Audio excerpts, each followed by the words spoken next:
So this morning I tried to gain some swagger. So I put on some sneakers and I drove our '86 Mercedes, which is pretty good. It's a V8, and I can get it up to about 120 on the freeway, which I did this morning. But I had to buy some gasoline. So when I went to the gas station, I paid about $3.16 for the gallon, which, if you guys haven't noticed, is about 16 cents higher than last week. Do you guys remember when you guys paid $5 for gas a couple years ago? Well, it's happening again. At least that's what it looks like. And one of the biggest reasons is because of the OPEC deal and wars and taxes. These are just a few of the contributors. It doesn't even include weather, production capacity, or even exchange rates. First, OPEC stands for Organized Petroleum Exporting Countries. OPEC includes such countries like Venezuela, Saudi Arabia, and Iran. And that's just to name a few. They basically sell gas together so they can gain leverage over the United States, China, and Russia. According to a blog I read, Gas Prices Explained, OPEC members countries produce about 40% of the world's crude oil. Equally important to global prices, OPEC's oil represents about 60% of the total petroleum traded internationally. In other words, they control about 50% of the total market worldwide. The International Energy Agency was quoted saying, from 2003 and 2000 through 2008, OPEC's total spare capacity remained near or below 2 million barrels per day, or less than 3% of the global supply, which provides very little cushion for fluctuation in a context of rapidly rising demand. Just by lowering a few million barrels, they were able to raise prices in gas. Becoming a monopoly in the oil business at a time when Americans were strapping their boots and getting ready for war. By lowering the supply, OPEC was able to inflate the price. Second, war is another big contributor. I'm not just talking about war with guns, but I'm talking about war with economics and policies. Sort of what Saudi Arabia did to Iran by restricting how much oil they can sell. However, analysts said that Iran will struggle to boost output further, and reaching pre-sanctioned levels makes it more likely Tehran will agree on some sort of production constraints with other members of the petroleum exporting countries, OPEC, including its regional rival Saudi Arabia, which is also pumping oil near record levels. Most OPEC nations, once the prices are up, they'll actually sneak out a couple of boatloads of oil. And it's kind of a tactic, because you have to remember, most of these countries are going to war with each other, and so they all hate each other. So of course you're gonna try to screw the other country off a simple little deal. During the 1973 Arab-Israel War, Arab members of OPEC put an embargo against many countries and created what many called an oil epidemic of the 1970s in order to get a treaty. That is really how powerful oil and war are. Lastly, taxes are another big contributor to the gas prices. You guys don't look at it this way, but you guys pay about 50 cents per gallon in just state taxes, which that's one of the reasons why we have such nice roads. But while federal gas taxes they've stayed at 18.4 cents per gallon in the last 23 years. State taxes have much more volatility and range. In fact, the highest rate is New York, and the lowest rate is Alaska, and that's about a 40 cent difference. Think about it this way. We add about 50 cents to every gallon. Some analysts are saying that we can easily see gas to up to $6 or $7. Honestly, a lot of you guys are looking at me like, why do I even care? I'm gonna pay it either way. The truth is, the reason gas is so expensive is due to people making changes, not making any changes and leaving demand. I don't want to pay $5 for gas. You see, we should have changed when we had a chance, but we didn't. People are back to the big SUVs, and it's like nothing happened. OPEC, war, and taxes, they're all leading contributors to the rising gas prices. OPEC I mean, it's an organization that they basically, they will raise prices when everyone wants to go to war, when demand's there. And that's one of the reasons why this summer you'll be seeing prices, from what I think, about $6 or $7. And everybody's going to be complaining how they're going to the beach on a $100 tank, but everyone's going to be disappointed, but you guys will know why. And now I have a small video.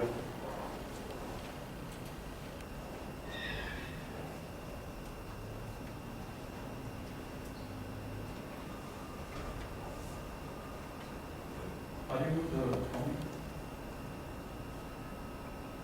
It's the knob on the dashboard. This is NBC Nightly News, Wednesday, October 17th. Reported by John Chancellor. Good evening. The Middle East war produced developments all over the world today. The oil-producing countries of the Arab world decided to use their oil as a political weapon. They will reduce oil production by 5% a month until the Israelis withdraw from occupied territories. If the Arab countries keep that pledge, it would reduce their production by almost 50% in 1 year.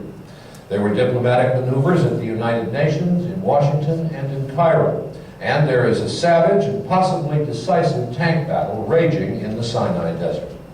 This is actually one of the biggest OPEC meetings, because this is actually where they first started manipulating the price of gas.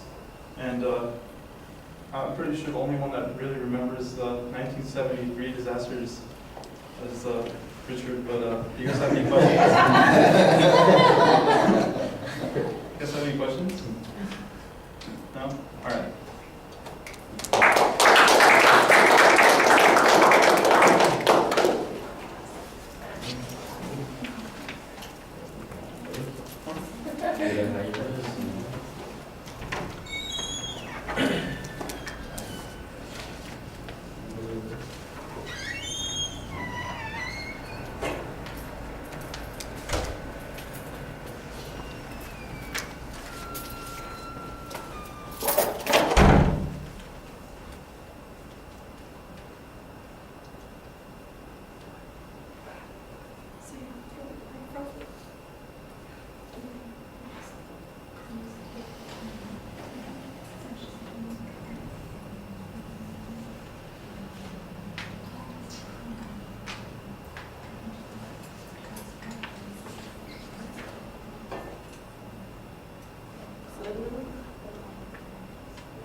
All right, Christina, share your thoughts with us, please.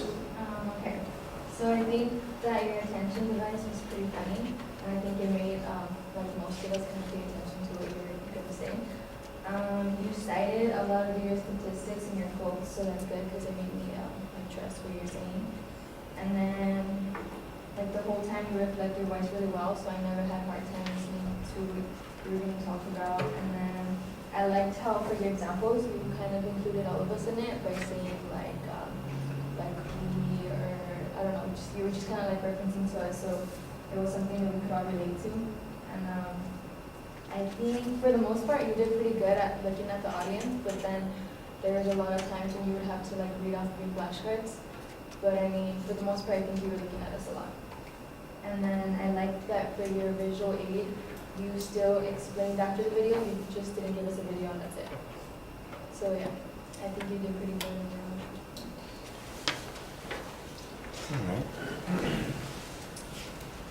All right. Yeah, I thought the story at the beginning was okay, a little dramatic. You're doing 120 miles an hour. I think you're going to die. Somebody's going to die. That's just not good. But, you know, it gets our attention. And you're talking about, I think you make a reference to, you know, people remembering paying $5 for gas a few years ago. I think you could probably present some information about that documents it. I think relying on people's memory is perhaps problematic, since a lot of people here might not have been driving or actively participating, so they didn't even think about those kinds of things. You know, I kind of remember, not quite $5, but pretty damn close some days of the week, so I know what you're talking about there. I thought that you started off well citing sources for your information. I didn't think that you kept that up. So when Christina said that she had confidence in it, you had a blog that addresses the pricing issue, and that was the last time that I got a very specific reference to this. Except that we get John Chancellor making a reference in the video finally to the use of this as an economic tool in warfare. And I thought that's a pretty good example. You should have cited that, even back as far as 1973, oil was being used as a weapon in war, as reported by John Chancellor in the NBC Nightly News. I'll show you that later on, something like that, because I think that I don't think you're making stuff up, but I don't think you're very consistent about citing your sources on some of these things. The tax issue gets a little bit of discussion, not nearly as much as the other issues do. You had some factual data about the tax rates in different states. Again, I don't know where that information came from. I trust it. It sounds like about right. New York will be higher, Alaska lower. Alaska's closer to the production, and they don't build as many roads up there. As I've already told you, you can't drive into Juneau. All right, so as an example. So that, again, I don't think that you're making stuff up, but I don't think that you're doing as good a job of citing it as you need to, and you want to be more consistent on that.